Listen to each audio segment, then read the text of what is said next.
Om Swastiastu. Assalamualaikum warahmatullahi wabarakatuh. Salam sejahtera bagi kita semua. Shalom nama budaya. Salam harmoni.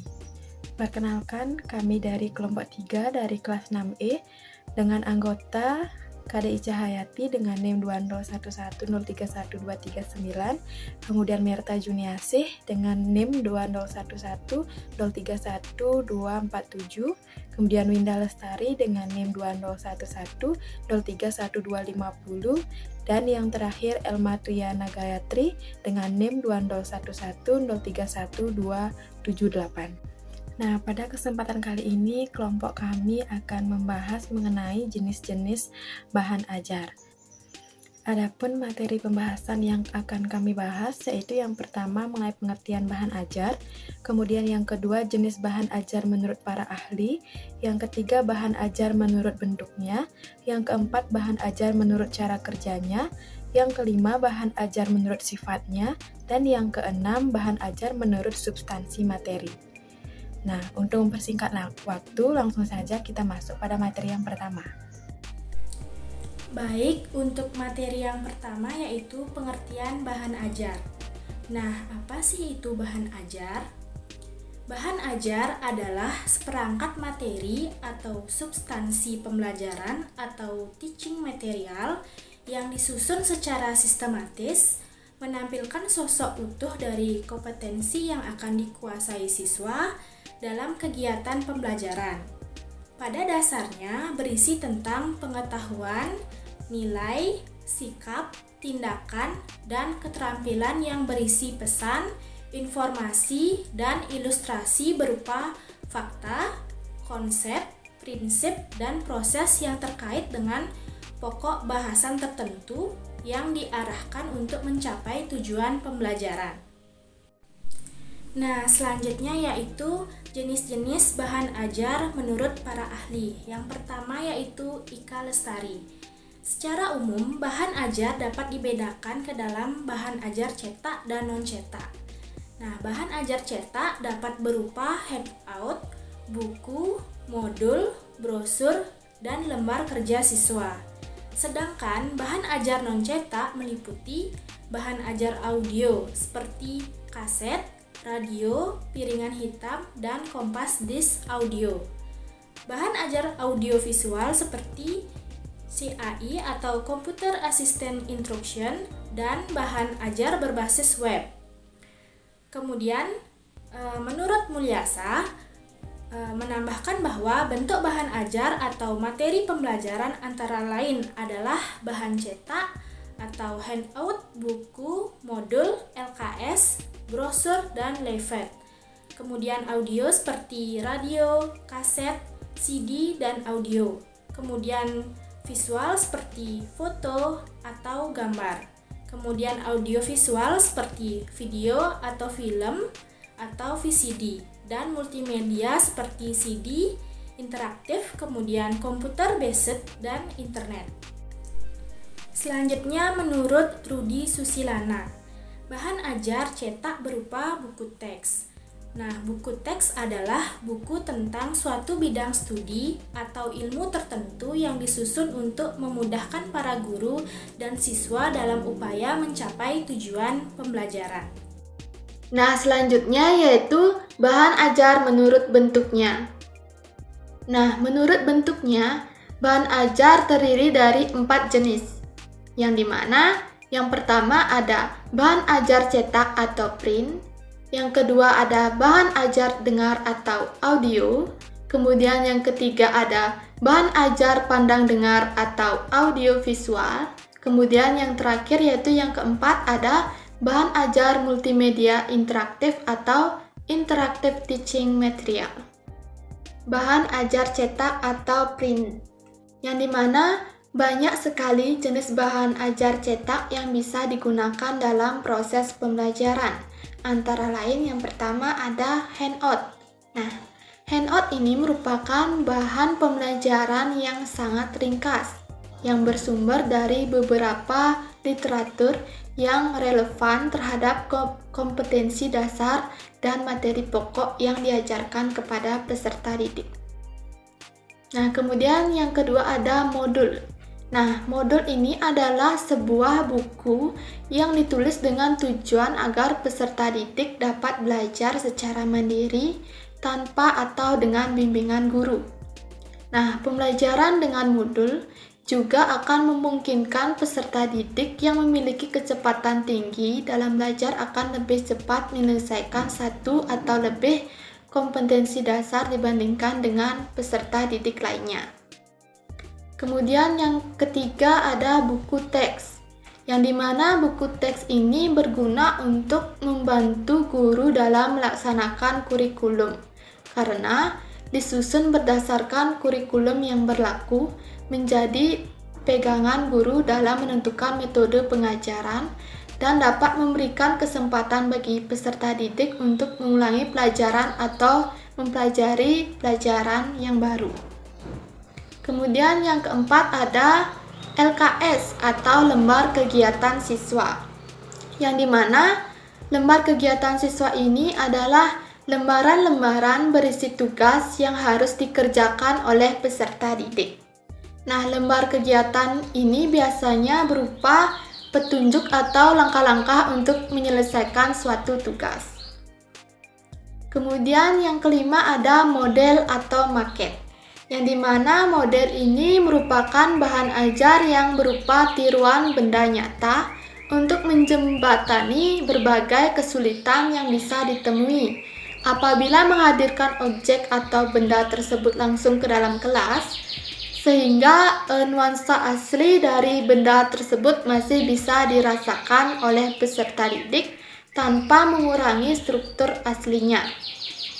Nah, yang keenam ada leaflet, yang dimana leaflet ini adalah bahan cetak tertulis berupa lembaran yang dilipat tetapi tidak dimatikan atau dijahit. Nah, leaflet ini sebagai bahan ajar juga harus memuat materi yang dapat menggiring peserta didik untuk menguasai satu atau lebih kompetensi dasar. Kemudian yang ketujuh ada wallsheet, yang dimana wallsheet ini adalah bahan cetak, biasanya berupa bagan siklus atau grafik yang bermakna menunjukkan posisi tertentu. Nah, wallsheet ini biasanya masuk dalam kategori alat bantu mengajar. Namun dalam hal ini, wallsheet didesain sebagai bahan ajar. Kemudian yang ke-8 ada brosur, yang dimana brosur adalah bahan informasi tertulis mengenai suatu masalah yang disusun secara bersistem atau cetakan yang hanya terdiri atas beberapa halaman dan bisa dilipat tanpa dijilid, atau selebaran cetakan yang berisi keterangan singkat tetapi lengkap tentang misalnya sebuah organisasi. Nah, dengan demikian maka brosur ini dapat dimanfaatkan sebagai bahan ajar selama sajian brosur diturunkan dari kompetensi dasar yang harus dikuasai oleh siswa. Nah, kemudian yang terakhir ada gambar, yang dimana gambar sebagai bahan ajar tentu saja diperlukan satu rancangan yang baik agar setelah selesai melihat sebuah rangkaian gambar, siswa dapat melakukan sesuatu yang pada akhirnya menguasai satu atau lebih kompetensi dasar. Nah, selanjutnya yaitu bahan ajar dengar atau audio, yang dimana bahan ajar ini adalah media untuk menyampaikan pesan yang akan disampaikan dalam bentuk lambang-lambang auditif, baik secara verbal maupun non-verbal.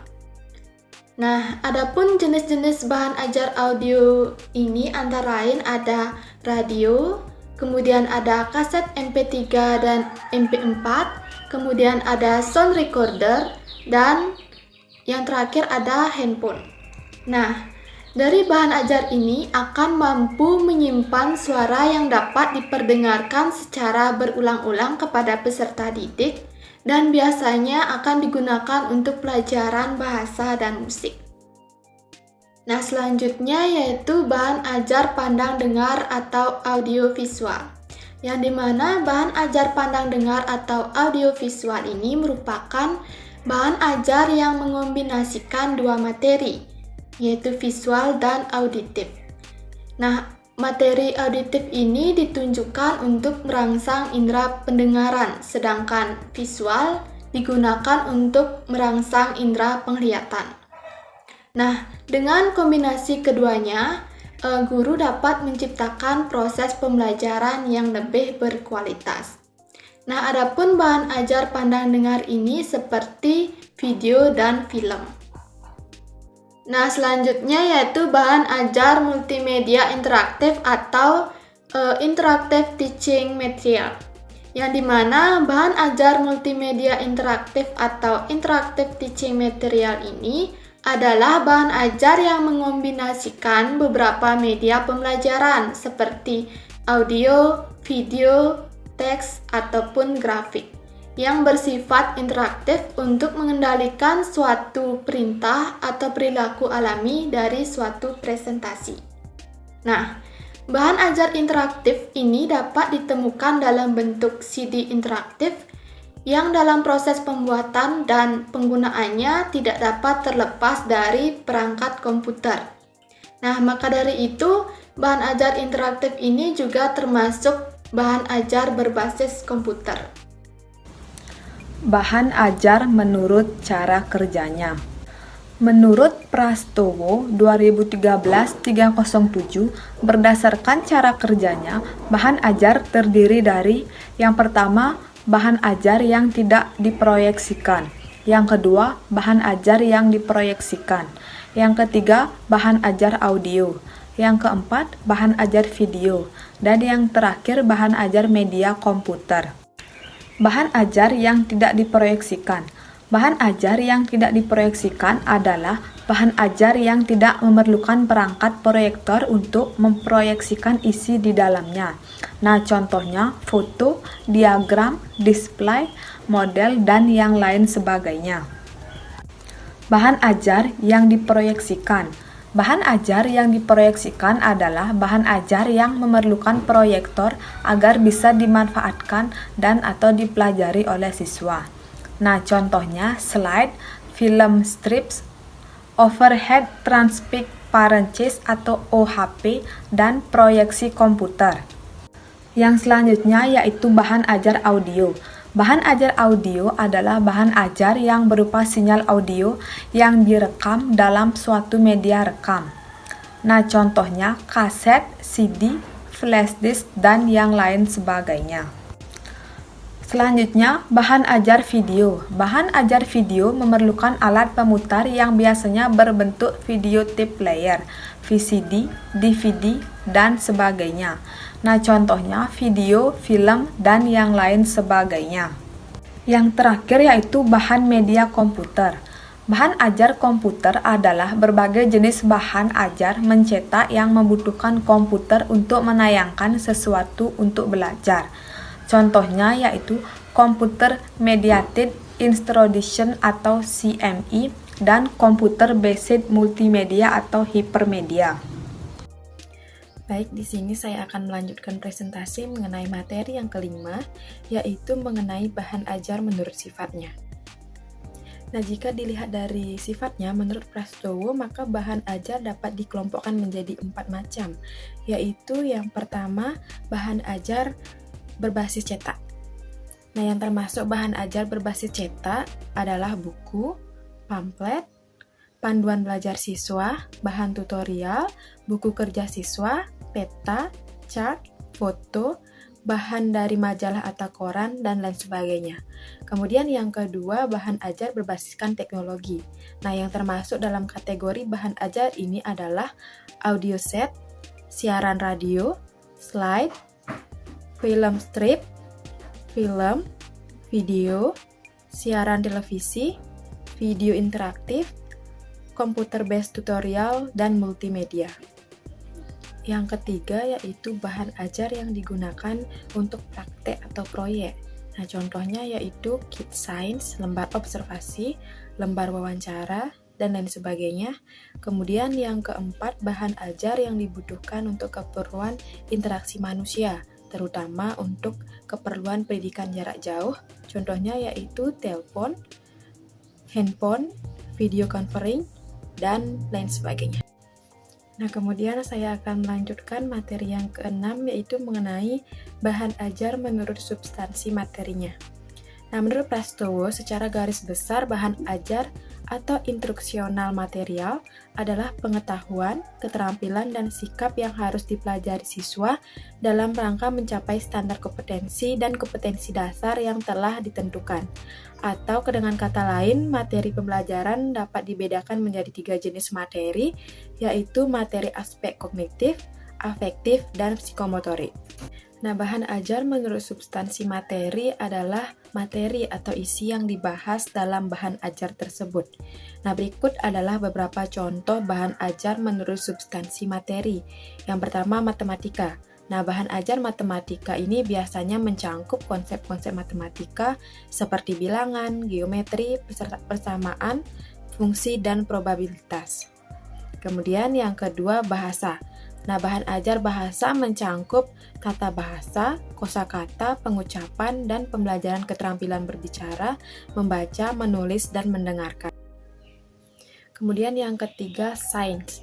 Nah, bahan ajar sains ini mencangkup topik-topik seperti biologi, kimia, fisika, geologi, astronomi, dan ilmu lingkungan. Kemudian yang keempat, sejarah. Nah, bahan ajar sejarah mencangkup periode tertentu dalam sejarah, pahlawan nasional, gerakan politik, perang, dan sejarah budaya. Nah, yang kelima, pendidikan agama. Nah, bahan ajar pendidikan agama mencangkup konsep-konsep agama, nilai-nilai moral, dan etika. Kemudian yang keenam, keterampilan.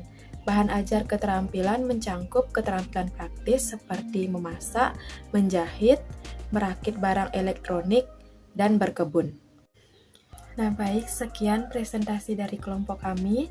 Mohon maaf jika terdapat banyak kesalahan, dan kami tutup dengan Parama Santi. Om Santi Santi Santi Om. Assalamualaikum warahmatullahi wabarakatuh. Salam sejahtera bagi kita semua. Salam nama budaya. Salam harmoni.